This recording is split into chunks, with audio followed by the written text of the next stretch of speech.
Кином channel хуг байна. За бүх сонсогчдод энэ өдрийн мэндийг хүргэе. Манай сүгийн crime болон ихэнхдээ Азад болсон хэрэгүүдийн талаар хүргэх болно.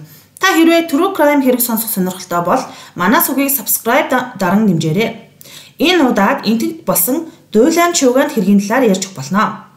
Тиймээс зүрх судасны өвчтөй, жирэмсэн, аимшигын хэрэгээс айдаг, насан туршаагүй хүмүүс шууд алгасхийг зөвлөж байна. Битгий сонсоорой.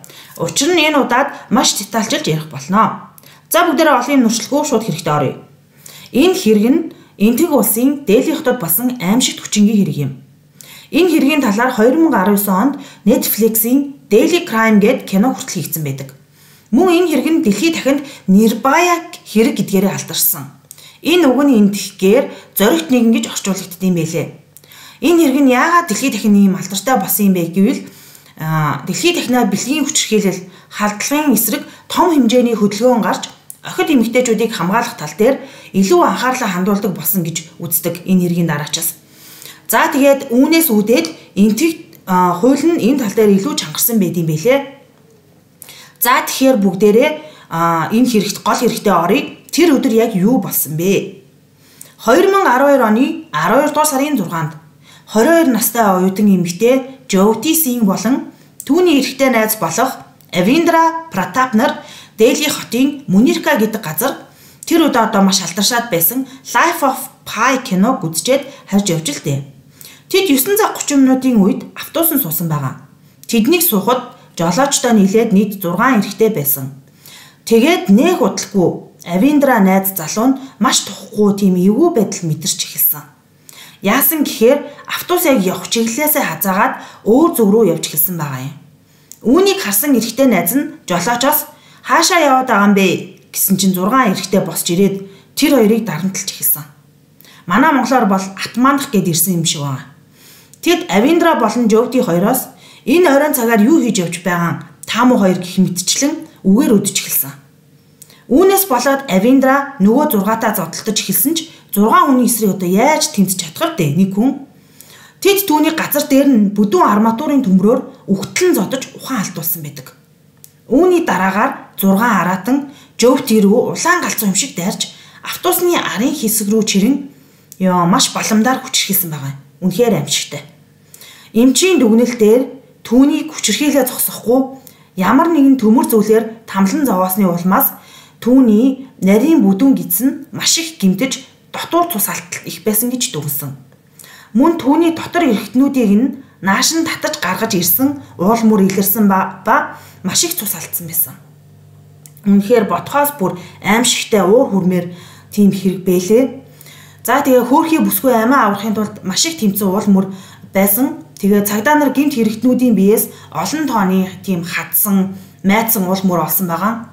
Түүнийг маш их тэмцэж эсэргүүцэж байсан болохоор тамлан зовоосон байх гэж дүгнсэн. Тэд яг хэрэг болж байхад автобусаа ерөөсөө зогсоогоогүй байгаа. Бараг 1 цагийн турш тойроод л яваад байсан. За тэгээд тэд бусармаг хэрэгээ дуусгаад 11 цагийн үед Jyoti болон түүний найз залууг автобуснаас нь гаргаад замын хажууд шууд хаяад явсныг нь тэр хаваарныг алхаж байсан иргэн олоод цагдаад мэдгдсэн. Хосуудыг маш яралтай эмнэлэг рүү авч явсан ба Jyoti-г шууд эрчим эмчилгээний тасаг руу явуулсан. Харин найз залуу болох Avindra нь арай бага гэмтэлтэй шилбэн хугарсан байсан болохоор энгийн тасаг руу очсон юм байлээ. За тэгээ энэ хэрэг хэвлэл мэдээлэлээр ил болж засгийн газраас нь хамгийн сайн эмч нарын баярыг томилсон ч одоо бүсгүй хөөрхий бүсгүй бол шархаа ерөөсөө даагаагүй. За тэгээ бүр тэд хэд хоногийн дараа Сингапурын эмнэлэг рүү бүсгүйг онгоцоор зөөвөрлөн амийг нь аврах гэж их л хичээсэн ч нислэгийн үеэр одоо тус харуулт өгснөөс болоод тухай бүсгүй шархаад алгүй нас барсан байдгаа. Үнэхээр харамсалтай. Түүний ээж болох Аша Деви хэлэхдээ охин минь амьдрах гэж маш их хичээсэн. Түүний 10 өдөр яаж өдөр бүр өвдөж тарчилж байсныг би одоо ч мартаж чаддаггүй. Тэр шөнө хэдхэн цагийн дотор л бидний амьдрал тэр чигээрээ өөрчлөгдсөн. Одоо тэр өдөр миний охин ээжээ би 2-3 цаг гарчаад ирье. Удалгүй буцаад ирнэ гэсэн үг нь одоо хүртэл миний чихэнд сонсогддог. Түүнийг эмчилсэн эмч доктор Мишра хэлэхдээ би амьдралдаа хизээч тийм харгасаар хүнийг тамалсан аимшигтай хэрэгтэй таарч байсангүй гэсэн байгаа юм. Түүний аав нь хэлэхдээ бид эмнэлэгт яаран очтол охин маань ухаантай байсан. намайг хараад шууд уйлсан. Би түүнд бүх зүйл сайхан болноо. Битгий уйлаарай. Би дэрэгдэж байна гэж хэлсэн. Тэрээр хэлэхдээ тэд намайг маш амар зодсон аваа гэж хэлсэн байгаа. Би нөхцөл байдлыг ойлгож байсан ч түүнээс илүү ихийг асууж зүрхлээгүй. Хэдийгээр миний охин асар их өвдөлтийг төвчиж байсан ч бидэнд санаа зовж битгий санаа зовоорой. Би удахгүй хөл дээрээ босноо гэж хэлж байсан. Цагдаа нар хэрэг гарснаас нээх удалгүй 12 сарын 29-нд тухайн өдөр 9 цагийн үед нийтийн тээврийн чиглэлд явж байсан автобусыг CCTV-гийн тусламжтай маш хурдан олсон. Энэ автобус нь нийтийн тээвэрт явах зөвшөөрлөхгүй цонх нь хар тэнтэй тийм автобус байсан. Автобусны жолооч эрэхтэй нь 30 настай Рам Син гэдэг нэртэй хүн байсан байна. Амьд гарсан найз залуу болох Авиндрагийн тусламжтайгаар цагдаа нар 6 хэрэгтэн маш хурдан олж тогтоосон байдаг. Тэд харгас хэрэг үйлдэл зогсохгүй хохирогчдын гар утсыг хүртэл дээрэмдсэн байгаа юм. Гэмт хэрэгтнүүд нь автобусны жолооч Рам Син, түүний төрсөн дүү болох 26 настай Мукеш Син, 20 настай Виней Шарма, тэрээр жим туслах багш хийдэг. За тэгээд 19 настай жимсний худалдаачин болох Паван Гупта, 17 настай насанд хүрээгүй Мухаммед Афроз, 28 настай Акшей Такур нарыг баривчилж авсан. Энэ хэрэгтнүүд нь гаднаасаа бол энгийн нэг л энтэй залуус шиг харагдаж байсан ч цаана нь ямар тийм бохирд заван бодол тэгдэж нуугдаж байсныг бодохоор л бүр хүн гэж хэлэхэд хэцүү яг араатан. За тэгээд хэрэг болохоос нэг өдрийн өмнө тэд нийлэн шоудаж архитан сохтуурч бүр мансуурсан байдаг. Тэдний автобус нь хар наалттай гэж хэлж байсан шүү дээ. Ийм автобусаар нийтийн тээвэрт явахыг хориглодог юм байна. Гэвч тэд хүн хууль бусаар бүр тээвэрлдэг байсан. Хоёр хос бол тэдний ихний хохирогч байгаагүй. Эхлээд тэднийг 35 настай эрэгтэйг автобусандаа суулгаад зодож гар утас мөнгийн дээрэмдээд зам дээр хайсан байдаг. Энэ эрэгтэй нь бүр нээх их гэмтээгүй болохоор цагдаад мэддэгтэйг өнгөрөөсөн юм билээ. Хэрвээ тэр эрэгтэй цагдаад мэдгдсэн бол энэ хэрэг цаашаа ингэж дамжихгүй байсан ч юм билүү. Хэм мэдлээ те. За тэгээ хохирогч Жовти нас барснаас 5 өдрийн дараа хэрэг хийсэн 6 эрэгтэй баривчилсан байдаг. Гэвч 17 настай Афрозыг насанд хүрээгүй учраас хүүхдийн шүүхээр оруулахар болсон. 1 сарын 10 тэдний өмгөөлөгчөөс мэдээлэл хийсэн нь олонний дургуутлыг бүр маш их хүргэсэн. Тэрээр хэлэхдээ энэ хэрэгт хохирогчд өөрсдөө буруутай. Яах гэж орой үчийн цагаар автобусанд явж исэн юм. Мөн бүр солиорч өгсөн байгаа. Би амьдралдаа ёс журамтай нэг ч эмэгтэй хүчрхийлүүлж байсан хэрэгтэй таараагүй. Бараг өөрөөсөө болсон гэж хэлсэн байдаг. За энэ ярилцлага нь бүр ард иргэдийн уур бухимдлыг дээд зэгт хүргэсэн. Эмэгтэй хүнийг яаж ингэж доош нь хийж чадчих байна гэд хүмүүс бүр шүүх хурдлыг улам хурдлуулахыг шаардаж эхэлсэн байгаа юм.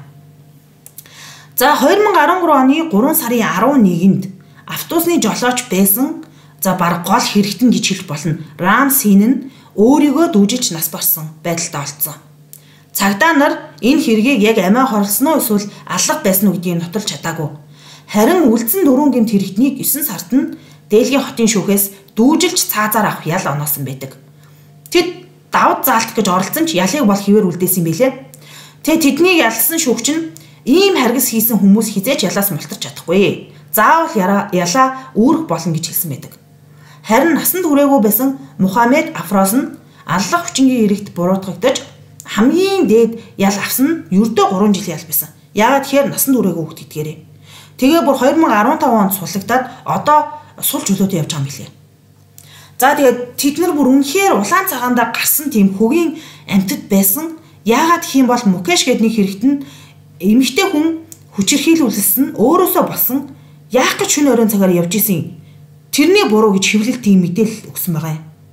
Бүр тэгээ зогсохгүй ахин давд залцсан. Өөрийгөө буруугүй гэж үзсэн. Бүр Акшей Такур гэдэг нэг 28 настай хэрэгтэн байсан да. Тэр хэрэгтний эхнэр нь хүүхдээ дагуулж ирээд шүүхийн гадаа миний нөхрийг сулал тэр ямар ч буруугүй гэж бүр уйлж хашгирч байсан. За харин азар 2017 оны 5 сарын 5-нд шүүхээс татгалзаж ялыг бол хിവэр үлдээсэн юм билээ. Тэд бүр тэгсэн ч гандан буураагүй. Ерөнхийлөгчөөс өршөөл үзүүлээч гэж хүсэлт хүртэл гаргаж байсан юм билээ. Гэхдээ тэдний хүсэлт нь няцаагдаад 2020 онд Тихарын шоронд тэдний дүүжилж цаазаар авсан байдаг. Тэд бол зохих ёсныхоо шийтгэлийг хүртсэн. За тэгээд энэ хэрэг гарсны дараа эмэгтэйчүүд тэр аяараа маш их уурсан хорссон. Тэгээд эмэгтэйчүүдийн хүчирхийллийн эсрэг маш том хэмжээний тийм жагсаал цуглаанууд Дели хотод болсон. Тэгээд хохирогч бүсгүйг харгасаар амь насныг хөнөөсөн хэрэг нь одоо зөвхөн энтэг улс төдийгүүд хөрш зэрэглэх улсууд болох Непал, Бангладеш, Пакистан, Шри-Ланк зэрэг орнууд ч гэсэндээ тийм дуу хоолойгоо илэрхийлсэн хүмүүс байсан бэлээ. За тэгээд хүмүүсийн гол хүсч байсан зүйл нь юу вэ гэхээр хүчирхийллийн гэмт хэрэг хийсэн хүмүүст маш хатуу чанга ял өгч хуулинд өөрчлөлт оруулах байсан. Тэд чадсан байгаа юм. Эрх баригчид энэ талын хэрэг дээр хуулиндаа хэд хэдэн өөрчлөлт оруулж энэхийн penal code буюу одоо яллах дүгнэлтэнд 376 дугаар зүйл заалт дээр хүчингийн хэргийг хамгийн багадаа 10 жилийн хорих хяналт болгож өөрчилсөн. Хэрвээ тухайн хүний хүчиндээ алсан байх юм бол хамгийн багадаа 20 жилийн ял өгөхөөр болсон юм байлээ. За тийм мөн зарим чиглэлийн автобуснуудад safety marshals буюу тийм цагдаа хүртэл ажиллаж эхэлсэн байгаа. За хэдийгээр энтхийн одоо хууль хүчин ингээд чангарсан ч гэсэндээ хүчингийн хэргийн тоо бол одоо ч гэсэн сайн багасахгүй байгаа. За тэгээ энэ нь юутай холбоотой гэж үздэг вэ гэхээр энтгэгт эцгийн эрхт ёс нь хит давмгай байдаг. Гендрийн бас тэгш бус байдалтай холбоотой гэж үздэг юм байлээ. За тэгээд хохирогч охины ээжийн ярианаас та бүхэндээ хүргэе. Хөөрхийн охины аав ээж нь бол одоо гэмт хэрэгтнүүдийг цаазын ялыг гүйцэтгэх хүртэл маш их шүүхээр явсан байт юм билээ. Тэгээ тэднээс ялыг нь хөнгөлж өгөөч гэж гэмт этгээдүүд гуйсан ч гэсэндээ маш хатуу байр сууриндаа зогсож чадсан. Тэгээ тэрээр хэлэхдээ хэрвээ бид охиныхоо энэ хэргийг өршөөвөл цаашдаа ийм гэмт хэрэг илүү их гарах болно. Тиймээс тэднийг цаазаар авч ирээдүйд гаж донтой хүмүүст сэрэмжлүүлэх болох ёстой. Маш хатуу шийддэг гэдгийг үзүүлэх болно гэж ээж нь хэлжээ. Түүний ээж болох Аша Деви нэг ярилцсандаа хэдий харгас хүчирхийлэгчид цаазлуулж ялаа идэлсэн ч гэсэндээ надад үлдсэн зовлон шанал маань 10 жил болоход ч арилаагүй мөнхийн зовлон үлдээсэн гэж хэлж байсан. Хүчингийн хэрэгтнүүд зөвхөн тухайн хүний хүчирхийлээ зогсохгүй гэр бүлийг нь ч гэсэн хүчирхийлдэг. Өгсөн хүн үг хэлдэггүй гэхчээр хохирогчийг л буруутгадаг нийгэмд бид амьдарч байна. Гэмт хэрэгтнүүдийг баривчлаад ял шийтгэл оногдуулах Керл хаанаас ч юм хүний эрх тэд ч гэсэн хүншүүдэгээд гарч ирээд өмөрдөг. Хүчирхийлэгч гэмт хэрэгтнүүдэд ялаас мултрах зайлс хийх маш олон хуулийн цорхоо байдаг. Харин хүчирхийлэлтэд тэмцэж байгаа бүсгүүчүүд ар гэрийнхэн нь яг хүссэн үр дүндээ хүрч байна уу гэвэл бас үгүй. Хүмүүс миний охиныг яагаад 9 цагийн үед явж байсан тухай их асуудагч. Тэгвэл тэр адгууснууд тэр оройн цагаар явж байгааг юус асуудаггүй. Эрх баригчид хүмүүс энэ сэтгүүгээ өөрчилсөн цагт л юмс өөрчлөгдөх байх та. Энэ нийгэмд ямар ч хэрэг болсон эмэгтэйчүүд л бүх бурууг өөрч байна. Хүмүүс хүчирхийлэгч гэмт хэрэгтнүүдийн гэр бүлийг асуухгүй яагаад хөвгүүдээ ийм алуурчин болгож өсгсөн гмийг нь шалгаахгүй мөртлөө хохирогчийн гэр бүлийг буруутгах хандлага их байдаг. Охиноо яаж өсгсөн юм бэ? Ёс журмгүй явдалтай л байсан юм байгааз. Эсвэл богино банзал өмсөд өөрөө айлгуудж байгаад л хүчндүүлсэн гэх хандлага маш их байдаг. Бид хохирогчийг буруутгах сэтгүүнээсээ салсан цагт л энтэг улсад эмэгтэйчүүд айх аюулгүй амьдарч болох байх гэж би бодож байна гэж ээж нь хэлсэн байдаг. Хэрвээ та хүчирхийлэлд өртөөд гэртээ өөрийгөө хориод нийгмээс тусгаарлаад цагдаад мэддэхгүй үнэн мөнийг нуугаад л байвал гэмт хэрэгтнүүдийг өөгшүүлээд л байх болно. Энтэг улсын их сургуулиудад энэ талын хичээл орж байгаа нь ирээдүй арай гэрэл гэгээтэй болох юм шиг санагдаж байна гэж ээж нь хэлсэн байдаг. Үүнтэй бол 100% санал нийлж байна. За манай улсад ч гэсэндээ ийм харгас хэрэг бас мерсер ч юм уу эсвэл маш их гардаг штэ. Ер нь бол телевиз, радиогоор ер нь сонсогдоод байдаг. Бид ч гэсэндээ одоо энтэг улсын жишээнээс жишээ аваад тэгээ сургамж аваад ийм төрлийн гэмт хэрэгт маш их тийм ял оногдуулдаг илүү хатуу чанга байх ёстой юм шиг надад санагддаг. Тэгээ та бүхэнд бас юу гэж бодогддог вэ? За энэ удаагийн дугаар маань энэ хүрээ дуусч байна. За тэгээд бидний сонссон хөөрхөн сонсогчд нартай маш их баярлалаа. Тэгээд та бүхэн хэрвээ цаашдаа ийм сурамжтай ч юм уу те болсон явдал сонсохыг хүсвэл лайк болон subscribe дараад биднийг дэмжиж өгөөрэй. За тэгээд энэ удаагийн дугаарт хууг байлаа. Баяр таа.